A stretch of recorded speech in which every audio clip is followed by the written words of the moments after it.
sabi ni Faye, Darling at saka ni Edwin, para daw sa kanila, isa ka ng hero ngayon. Tingin sa akin ng mga anak ko isang hero. Pero matapang nga ba talaga ako? Kung si Josephine nagawa niyang sumuko, humingi ng tawad, di ko magawa yung mga yan dahil natatago pa rin ako para isang duwag. Ano ka ba naman, Arthur? Hindi ka naman ganun eh. Ganito na lang ba tayo, Bettina? Tago ng tago?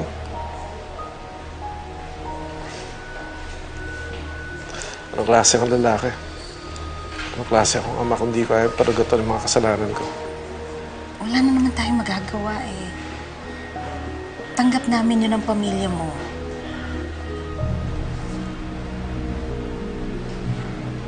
Nakapag-desisyon na ako. Susuko ako. Susuko na ako sa mga pulis.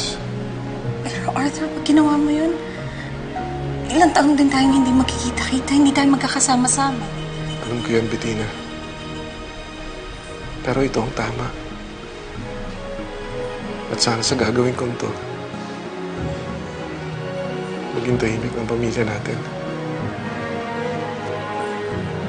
Rerespetuhin ko yung desisyon. Basta lagi mo lang tatandaan, nandito kami ng pamilya mo. Mahal ka namin.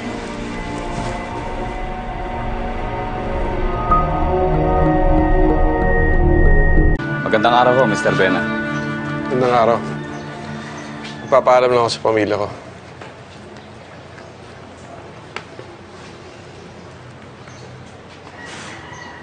Darling, I'm so proud of you, anak. Yung mga kanta mo, yun ang gagawin kong inspirasyon habang nasa loob ako.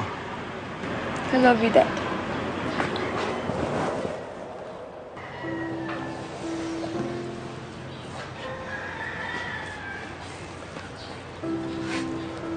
Edwin?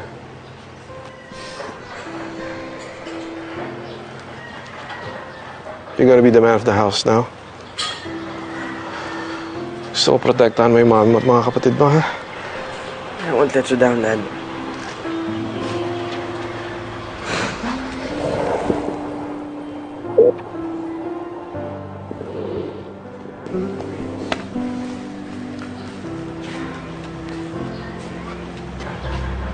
Hanapin ko lang si Celine. Huwag na, Bettina. Naiintindihan ako naman siya kung samahan loob niya sa akin. Sana lang barang araw mapatawad niya ako. Huwag ka umiiyak. Diba sinabi ko, huwag ka nang iiyak, di ba? Makinig ka mabuti sa mami mo, ha? Mag-aaral ka mabuti. Huwag mong pabayaan yung painting mo, ha? Opo, Daddy. Mamimiss ko po kayo.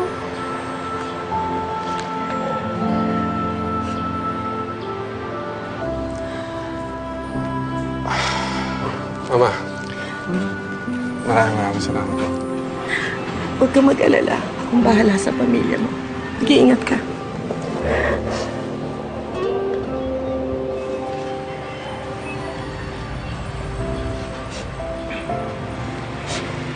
Tina, this is it.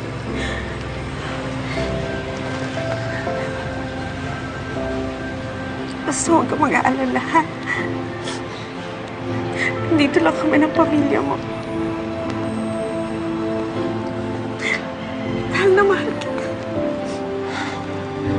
I love you so much, Bettina.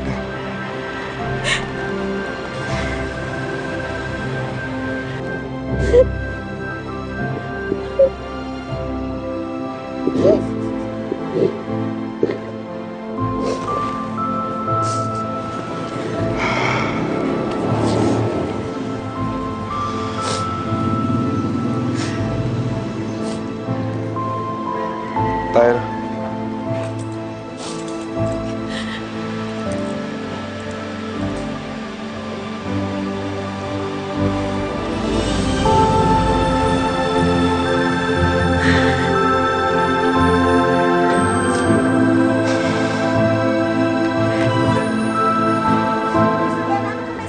Bakit po kayo sumuko? Paano po ang pamilya ina ninyo. Daddy? Daddy?